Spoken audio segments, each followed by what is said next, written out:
Shalom para leaders. Senang sekali berjumpa dengan Anda dan ini adalah obrolan yang akan sangat memperlengkapi saudara. Hari ini kita akan bicara tentang leadership dengan judul Pemimpin Juga Manusia. Wah, saya rasa ini sangat menarik sekali. Dan kalau saudara semua tahu bahwa hari ini narasumber kita adalah seorang hamba Tuhan yang luar biasa. Saya perkenalkan, beliau adalah Pendeta Andi Setiawan, seorang gembala dari GBI CLCC Bandung. Nah, sebagian dari saudara mungkin kalau masih ingat, beliau ini merupakan pendiri dari majalah Get Fresh, lalu youth leader dari GBI Sukawarna di tahun 1995 sampai 2002, dan juga merupakan ketua bidang PI dan pengembangan misi BPD Jabar. Tidak berlama-lama, kita langsung sambut saja beliau, Pendeta Andi Setiawan. Gimana, Andi, kabarnya? Baik, terima kasih. Shalom buat semua ya. Oke, langsung saja pada beberapa pertanyaan yang sudah disiapkan karena kita tidak sabar untuk langsung mau tahu nih. Kita mau diperlengkapi dari sisi kepemimpinan, dan pemimpin juga manusia, artinya ada banyak hal yang mungkin selama ini sepertinya ditutupin gitu ya, atau disembunyikan dari seorang pemimpin supaya pemimpin ini tampak kelihatan baik, hebat gitu ya. Tapi sebaliknya, di balik itu apa sih pemimpin itu? Yang pertama mungkin begini Pak Andi, pertanyaan yang sangat mendasar. Sebenarnya sudah berapa lama sih Pak Andi ini menjadi seorang pemimpin? Oke, saya mulai berfungsi sebagai pemimpin tuh dari sejak awal saya bertobat. Tanpa sadar, persekutuan sekolah saya itu dari satu tempat, akhirnya jadi pindah ke rumah saya dan mulai mengalami banyak hal. Itu dari awal-awal mungkin 2 bulan, 3 bulan setelah saya bertobat. Tapi itu fungsi, tapi sebagai jabatan pemimpin organisasi gereja itu 3 tahun kemudian lah. Dan itu kira-kira 30 tahun yang lalu. Jadi selama 30 tahun saya sudah terlibat di dalam leadership dalam pelayanan. Kepemimpinan ya? Iya. Oke. Yang selanjutnya, ketika Pak Andi berjalan di dalam kepemimpinan itu sebenarnya menikmati nggak Pak Andi?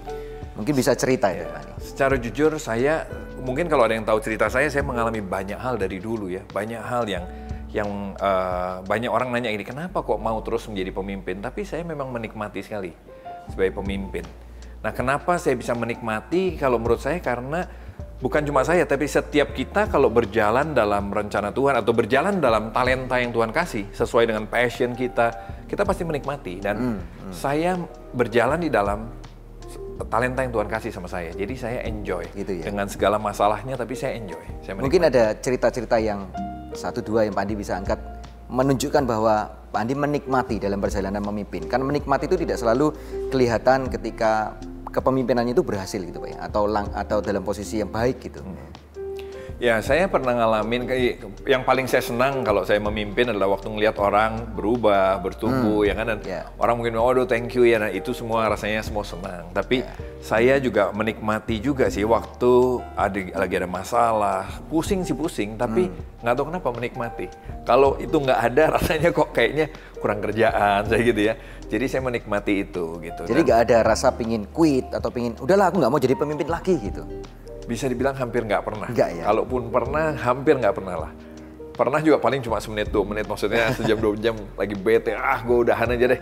Tapi pada akhirnya saya menikmati sih. Nah, apa itu Pak yang membuat Pak Andi kok nggak punya rasa ingin quit atau berhenti? Aduh sudahlah, kok kayaknya berat ya jadi seorang pemimpin gitu. Apa itu Pak yang membuat Pak Andi bisa bertahan? Kalau menurut saya itu memang talenta yang Tuhan kasih. Jadi saya nggak harus terlalu memaksakan diri sih. Nah, mungkin buat beberapa teman yang mungkin gini, talentanya lain. Nah, tapi gini, perlu dibedain ya, saya bukan gembala, saya leader. Nah, saya kalau suruh jadi gembala nggak bisa, nggak tahan kalau saya jadi gembala, suruh kunjungan ke orang, besuk, aduh saya paling nggak tahan. Yang paling menyiksa adalah kalau saya harus kunjungin orang di rumah sakit. Bukan saya nggak peduli, tapi saya kalau udah di rumah sakit tuh justru saya nggak tahu mesti ngomong apa. Tahu-tahu speechless, terus mau doa apa juga nggak tahu. Nah, tapi jadi keinginan ada gitu Pak ya? Mengunjunginya keinginan ada gitu ya? Enggak juga. Gini loh, enggak adanya bukan karena nggak peduli loh, sekali lagi ya. Saya udah aras-arasan dulu orang bilang itu, udah kebayang awkwardnya. Jadi kalaupun saya mengunjungi orang, saya akan ajak tim saya. Mereka yang akan banyak bicara, mereka yang akan banyak mendoakan. Saya cuma gimana kabarnya gitu. Karena saya melihat orang sakit nggak happy. Itu yang jadi membuat saya. Jadi kenapa saya nggak pengen ke sana? Karena saya nggak happy lihat orang dalam kondisi yang sakit, yang apa. Mungkin itu kelemahan saya lah ya. Gitu. Tapi kalau soal memimpin, saya suka. Rapat, meeting, bikin bikin strategi, saya suka sekali. Itu saya suka sekali, bisa berjam-jam dan nggak rasa capek. Oke, luar biasa. Oke, dalam perjalanan memimpin Pak Andi ya, kira-kira kan ini banyak prinsip-prinsip memimpin Pak Andi. Kita bisa temuin di luar-luar, di platform apa aja kita bisa temuin gitu. Karena leadership ini kan kaya dengan prinsip gitu ya. Nah, Pak Andi pernah nggak merasa dalam prinsip-prinsip yang Pak Andi pegang sebagai seorang pemimpin, Pak Andi merasa bahwa ini prinsip yang baik dan Pak Andi coba kerjakan, lakukan, tapi ternyata dijumpai salah gitu. Dan apa yang Pak Andi buat gitu? Saya rasa semua pemimpin, saya hampir berani memastikan ya, bahwa semua pemimpin pasti pernah mengalami salah konsep. Atau pemimpin mungkin malah banyak salah konsep. Salah satu yang salah yang saya alami adalah gini, saya dari pertama memimpin 30 tahun yang lalu, dari pertama sudah dimasukin begini, kalau kamu jadi pemimpin jangan kelihatan lemah. Kalau kamu pemimpin, kalaupun ada salah, nggak usah kamu akui. Nggak usah kamu ngomong, nanti anak-anak malah ribut, malah apa. Jadi di situ saya belajar menutupi semua kelemahan, selalu kelihatan kuat, selalu kelihatan hebat. Itu ukuran kepemimpinan yang saya tahu dulu, dan itu dari semua yang kita dengar, semuanya. Nah, itu saya terjebak di sana memang, gitu. Nah, tapi paling parah menurut saya jebakan pemimpin, jebakan leadership dalam pelayanan terutama, paling parah adalah bahasa yang kalau kita sebut gini, berhala-berhala. Setiap kita itu sebagai pemimpin itu punya berhala. Nggak cuma pemimpin, semua orang itu punya berhala, termasuk pemimpin. Berhala itu apa sih? Maksudnya berhala adalah sesuatu yang kita cintai lebih daripada Tuhan, sesuatu yang kita kejar lebih daripada Tuhan. Nah, kita punya leadership nih sekarang. Kita mungkin berhalanya apa? Pengakuan. Kita pengen diakui. Berhalanya adalah prestasi. Kita pengen prestasi kita berhasil, program kita jalan. Apa berhalanya kita? Dipuji orang, pujian, waduh macam-macam berhalanya. Punya follower yang banyak. Punya follower yang banyak ya. Nah, dari mana kita mengenali apakah kita punya berhala apa enggak? Sensi. Jadi waktu kita tersinggung, misalnya ini, follower kita turun, gelisah. Sensi tuh, sensitif ya. Gelisah. Berarti kita jangan-jangan itu berhala karya kita. Itu. Gitu. Waktu kita lihat pemimpin lain, lebih oke dari kita, lebih followernya lebih banyak, lebih ini. Lebih keren mungkin penampilan dari kita dan kita gelisah. Jangan-jangan itu berhala kita. Waktu ada orang bilang begini, Pak saya kok nggak merasa, istilahnya gini, kita nggak mendapat pengakuan, nggak dapat pujian dan kita gelisah. Kenapa ya? Orang kok kayaknya nggak puas dengan saya, kita gelisah. Jangan-jangan itu berhala kita. Nah, berhala ini yang sering menjebak kita sebagai pemimpin. Jadi yang kita kejar adalah sesuatu yang akhirnya salah. Dan itu sih, saya juga terjebak banyak di situ. Saya terjebak banyak di sana ya. Nah ini menarik, Bapak Ibu Saudara. Ternyata ada berhala di dalam kepemimpinan. Nah, Pak Andi mungkin punya cerita ini, Pak Andi, supaya lebih jelas gitu ya. Jadi gimana sih kok berhala di dalam kepemimpinan gitu, Pak Andi? Ya saya kebukanya juga lewat banyak hal. Jadi gini, kita tuh pikir kita dalam gereja, dalam pelayanan, kita nggak pengen sesuatu yang nggak enak terjadi sama kita. Padahal ternyata Tuhan pakai banyak hal, Tuhan turut bekerja dalam segala sesuatu untuk mendatangkan kebaikan buat kita yang mengasihi Dia dan terpanggil sesuai rencananya. Kita seringkali ayat itu cuma sampai situ, padahal ayat berikutnya bilang ini, karena kamu dari sejak semula dipanggil, dipilih untuk menjadi serupa dengan gambaran Kristus. Jadi Tuhan turut bekerja dalam segala sesuatu itu untuk membuat kita jadi seperti Kristus. Nah, kita pikirnya Tuhan turut bekerja dalam segala sesuatu untuk membuat pelayanan saya berhasil. Saya pikir begitu.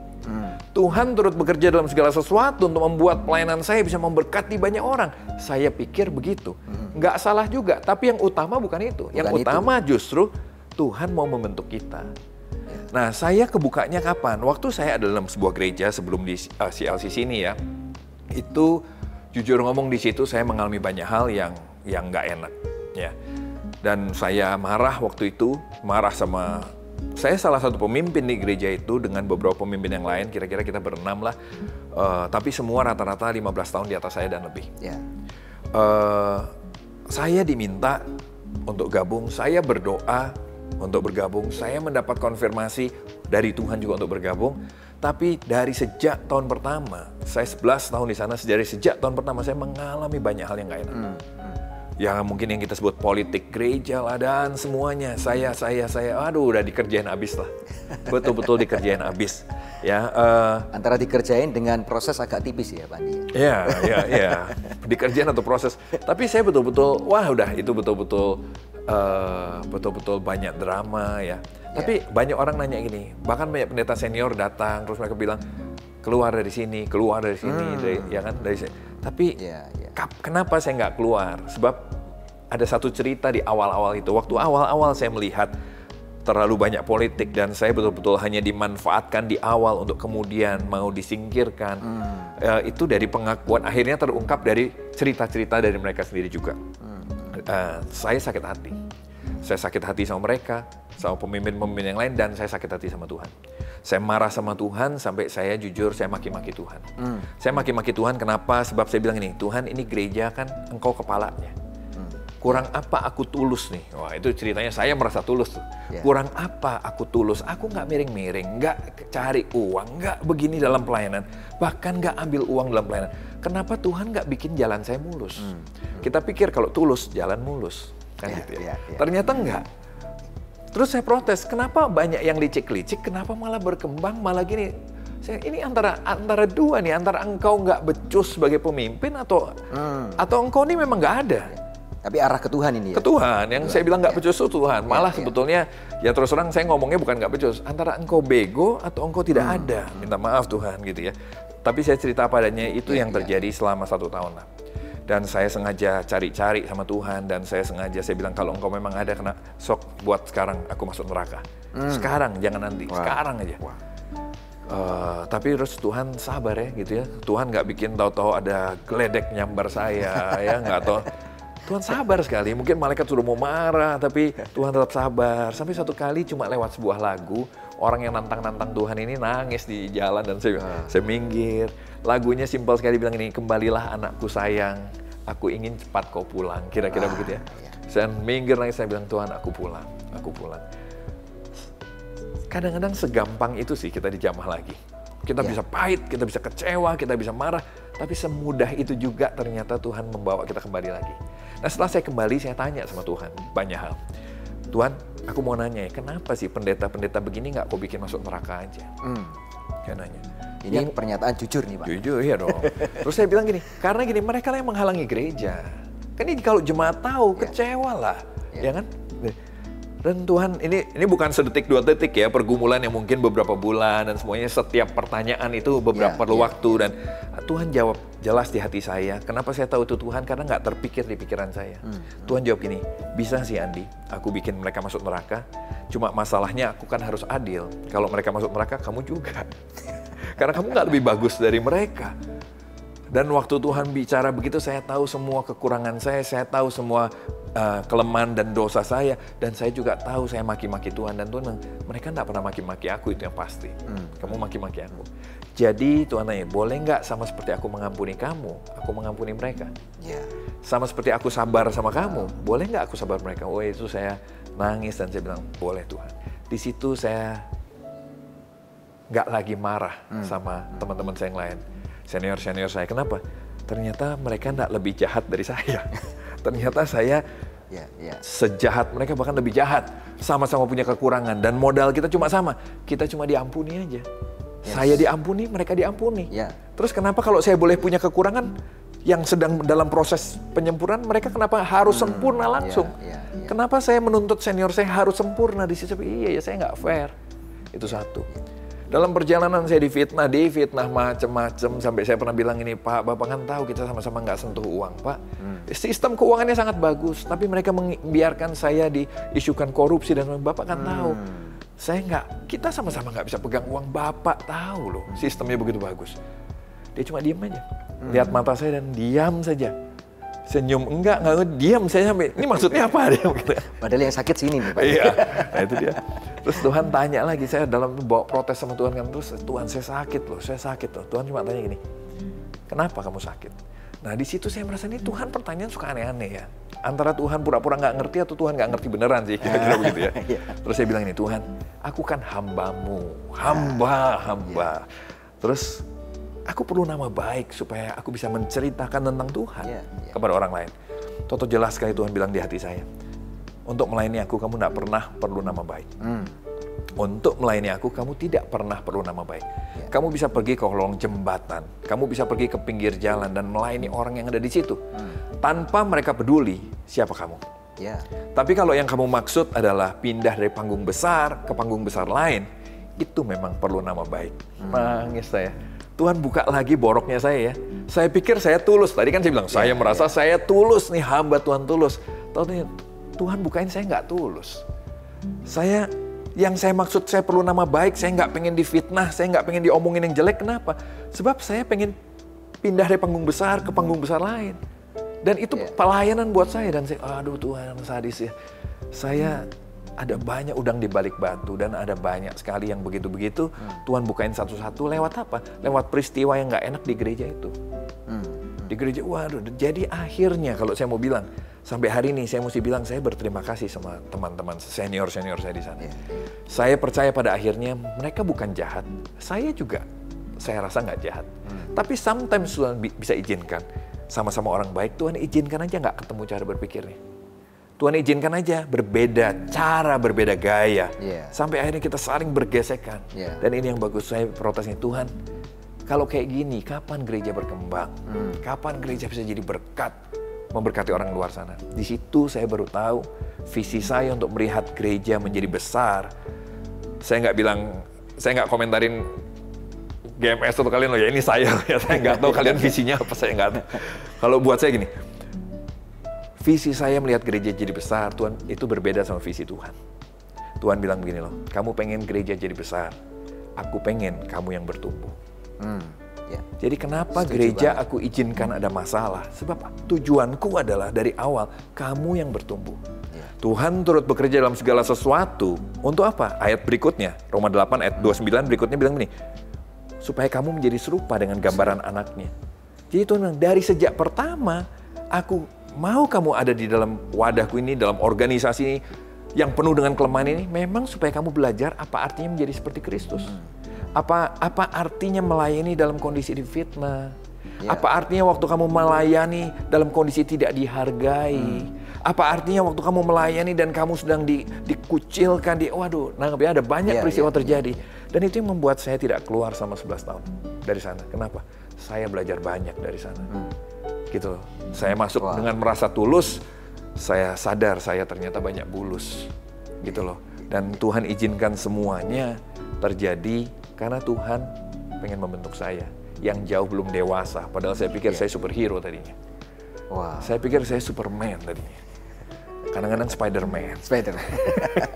Wah, luar biasa. Ini sangat menarik sekali, saudara. Karena ternyata Tuhan turut bekerja untuk kita semua yang adalah leader. Kita merasa kita pemimpin. Ternyata bukan kepada apa yang selama ini kita pikir tentang misi yang harus kita kerjakan, tapi fokus Tuhan adalah kepada diri kita ya Pak. Justru kitanya yang Tuhan ingin supaya kitanya yang bertumbuh, supaya kitanya yang berkembang.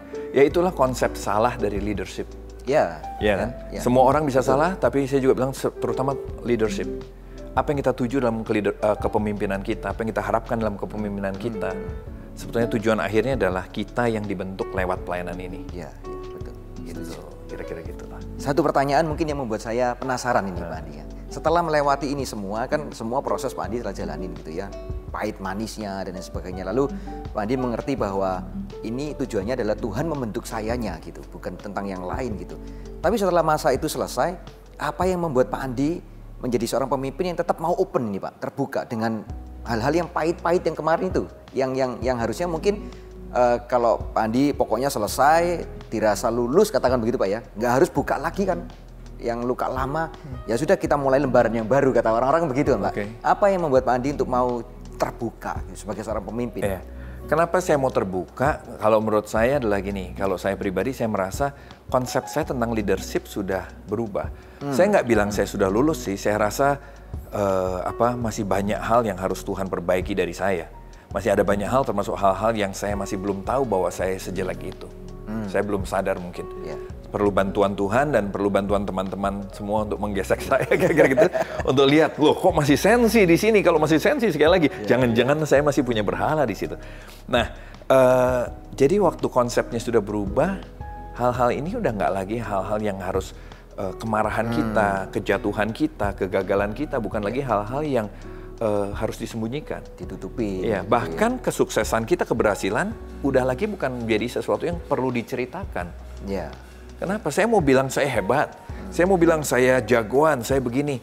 Tapi di balik itu ada, misalnya saya jago dalam 10 hal, di balik itu ada 1 juta kelemahan saya yang saya pilih tidak ceritakan. Ya.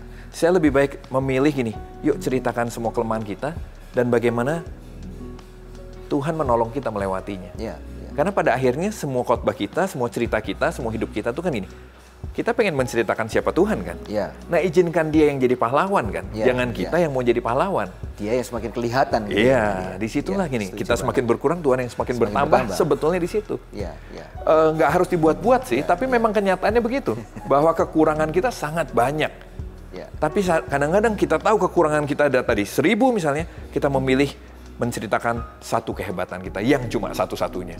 Kita ulang-ulang lagi betapa hebatnya kita dan kita menutupi ini. Iya. Gitu. Kalau menurut saya biarlah kalau tadi dibilang manusia, pemimpin juga adalah manusia. Menurut saya biarlah kita orang tahu terus dan orang ingat bahwa kita tetap seorang manusia biasa. Dan Tuhanlah pahlawannya. Setuju banget. Gitu. Wah, keren. Tapi kira-kira dengan keterbukaannya itu, Pak Andi merasa pernah ada efek negatif nggak Pak dengan? Oke, apa yang dibilang efek negatif itu mungkin saya sudah nggak lihat jadi negatif. Ya kan? Karena udah bukan itu lagi fokusnya. Iya, gitu, udah bukan itu lagi fokusnya. Misalnya gini, orang saya merasa saya nggak oke deh sama Pak Andi, saya lebih suka ikut orang ini. Ya nggak apa-apa sih, nggak apa-apa kan? Ya. Gitu. Yang penting jemaat bertumbuh. Jemaat tidak harus ikut saya. Jemaat harus bertumbuh. Dan itu bisa lewat siapa saja. Lewat gereja mana saja. Lewat pemimpin mana saja. Gereja saya bukan gereja yang terbaik menurut saya. Saya yakin ini gereja yang baik, tapi bukan yang terbaik. Kenapa? Nggak semua orang bisa mendapat jawaban di gereja ini. Gitu. Kita semua tubuh, ya kita sudah tahu itu semua ya. Dan kita akan mulai mendapat pengertian yang sebetulnya tubuh bahwa bahkan kelingking pun berguna, betul-betul itu betul-betul berguna gitu loh. Bahwa mungkin pelayanan lain yang saya anggap remeh itu sebetulnya juga menjangkau orang yang saya nggak bisa jangkau. Gitu. Dan di situ yang saya lihat bahwa saya nggak lagi fokus. Jadi gini, nggak apa-apa orang meragukan saya. Karena memang saya meragukan sebetulnya. Karena bukan tentang kita. Gitu ini bukan tentang kita lagi. Udah dulu saya berusaha menjadi pemimpin yang mewarnai bangsa, mewarnai generasi. Kan itu ceritanya gitu ya. Pemimpin mesti gitu. Iya, menciptakan sejarah gitu kan. Saya pikir enggak lah. Waktu berlalu, kita berlalu, pekerjaan Tuhan akan jalan terus. Pekerjaan Tuhan jauh lebih besar daripada kita, ya kan? Rencana Tuhan jauh lebih besar dari kita. Kita ini cuma sebagian, kita bisa dimasukin dalam puzzle rencana Tuhan aja sudah bersyukur. Betul. Iya kan? Betul. Gitu loh. Jadi nggak apa-apa sih. Orang misalnya mau bilang saya nggak oke, ya it's okay. Bahkan itu kan bagus. Misalnya gini, kalau saya marah, ternyata masih punya berhala. Ternyata masih kejar nama baik kan gitu. Ternyata masih kejar popularitas. Jadi bagus sekali. Iya. Paling tidak juga mengingatkan kepada mereka-mereka yang kita pimpin bahwa jangan ikutin aku gitu ya, karena aku adalah manusia biasa juga. Ikutin Tuhan yang memimpin kita. Gitu. Nah, saudara, kita belajar banyak hal kali ini dan jangan lupa ternyata ada berhala-berhala di dalam kepemimpinan kita. Dan saudara dan saya bisa cek itu berhalanya apa saja. Dan yang perlu kita ketahui lagi bahwa ketika Tuhan menyertai kita, Dia turut bekerja, itu bukan tentang tujuan apa yang sedang kita kerjakan, apa yang mau kita capai, apa yang kita raih, tapi tentang kitanya yang Tuhan mau supaya kita bertumbuh. Dan bukan tentang kita yang akan lebih menonjol, tapi Dia, Tuhan, yang harus lebih terutama dalam diri kita. Dan mari kita jadi seorang pemimpin yang tetap terus mau terbuka, karena kalau kita tetap masih tutupin banyak hal di dalam diri kita, itu artinya berhala juga Pak Andi ya. Dan artinya fokus kita bukan itu ternyata gitu, bukan seperti yang Tuhan mau. Nah, mungkin terakhir Pak Andi, apa yang Pak Andi mau sampaikan ini kepada para leaders tentang pemimpin juga manusia gitu ya. Mungkin kira-kira bisa jadi konklusinya kita pembicaraan kita kali ini. Ya, seperti yang tadi saya bilang bahwa pemimpin juga adalah manusia. Biarlah semua orang tahu bahwa pemimpin memang manusia. Biarlah, dan itu berarti memang kita siap berarti kamu punya kelemahan. Iya. Kamu punya kekurangan banyak, ya kan? Terus kenapa kamu bisa terus melayani? Itu semua cerita tentang grace. Kalau boleh saya cerita, Petrus dosanya yang paling besar apa? Menyangkal Yesus. Orang bilang begitu. Kita kurang teliti baca Alkitab sih. Dia bukan cuma menyangkal. Markus bilang dia mengutuk dan menyumpah. Kenapa kita nggak pernah bilang Petrus menyumpah Yesus, mengutuk Yesus? Nggak tega, masa si rasul besar mengutuk. Kita bilang dia menyangkal, dipersedikit dosanya supaya kelihatan Petrus tetap hebat. Rasul ini hebat. Padahal Alkitab jujur banget, Petrus menyangkal dan menyumpah. Nah, waktu dia gagal di situ, Tuhan menghampiri dia bakar ikan. Petrus saya rasa duduk di ujung-ujung pengen deket Tuhan, tapi juga rasa salah, jadi dia ujung-ujung. Menyumpah dan menyangkal, saudara mesti tahu ya, itu kata-kata kotor, binatang, sumpah serapah keluar loh. Untuk meyakinkan orang bahwa saya bukan muridnya. Jadi dia bukan, tuh Yesus yang baik, saya tidak kenal dia. Itu praise and worship sambil menyangkal. Tapi kalau dia bilang babi lah, monyet lah, anjing lah, dan saya tidak kenal dia, itu sumpah serapah sambil menyangkal. Dan dia menjauh tapi pengen dekat, dia serba salah karena dia tahu berapa kata anjing yang keluar, berapa kata babi yang keluar, berapa banyak makian yang keluar. Tapi satu sisi dia pengen dekat sama Tuhan. Yang luar biasa, Tuhan mendekati Petrus, bukan Petrus yang mendekati Tuhan. Itu bicara tentang grace. Didekati, lalu Tuhan, kalau kita jadi Petrus sama kita udah siap-siap, ya Tuhan, gue ngomong babi berapa kali, anjing berapa kali, gue ngaku dosa. Toto Tuhan tepuk Petrus dan Tuhan tanya gini, Pet, kamu sayang sama aku nggak? Pertanyaan yang bikin kaget. Petrus mungkin gelagapan karena dia udah siap pengakuan dosa. Tapi pertanyaannya bukan soal dosanya, tapi soal kamu sayang Tuhan nggak? Mungkin dia bilang bahasa saya ya, aku sayang sama Tuhan. Cuma aku kemarin udah maki Tuhan bilang, aku nggak mau tanya, aku nggak tanya itu. Aku tanya sekali lagi yang kedua, kamu sayang aku nggak? Sayang Tuhan, tapi aku kemarin gagal, aku nggak setia, aku jatuh, tapi aku nggak tanya itu, Pet. Sekali lagi ya, kamu sayang aku nggak? Sayang Tuhan. Petrus nangis dan Tuhan bilang ini, gembalakan domba-dombaku. Ya. Dan sebulan kemudian Petrus dipakai Tuhan menjangkau begitu banyak orang. Tapi 20 tahun kemudian Petrus ditegur Paulus karena dia ketahuan munafik. Tahu ya? Dia ketahuan munafik. Dan Petrus nggak bela diri. Dia dibilang munafik sama juniornya. Tidak ada surat Petrus yang mengklarifikasi itu. Paulus salah paham, sok tahu, dia nggak ada. Berarti Petrus menerima. Dia mengizinkan dirinya disebut munafik sama Paulus. Mungkin memang itu benar. Itu cerita apa? Petrus yang hebat 20 tahun yang kemudian juga masih tetap munafik. Itu bicara apa ya? Kita adalah manusia biasa yang penuh dengan kelemahan. Dan yuk belajar seperti Petrus, seperti Alkitab yang mengizinkan diceritakan termasuk kekurangannya. Menyumpahinya, mengutukinya, munafiknya 20 tahun kemudian. Tetap diceritakan apa adanya. Menurut saya, semua tokoh di Alkitab itu bukan menceritakan kehebatan si tokoh. Tapi semua tokoh di Alkitab menceritakan betapa besar kasih karunia Tuhan sama kita. Sehingga kita bisa tetap ada seperti hari ini. Dimanapun saudara yang mendengar ini, saya jamin kalau dihitung-hitung dosa kita, mati kita semua sudah.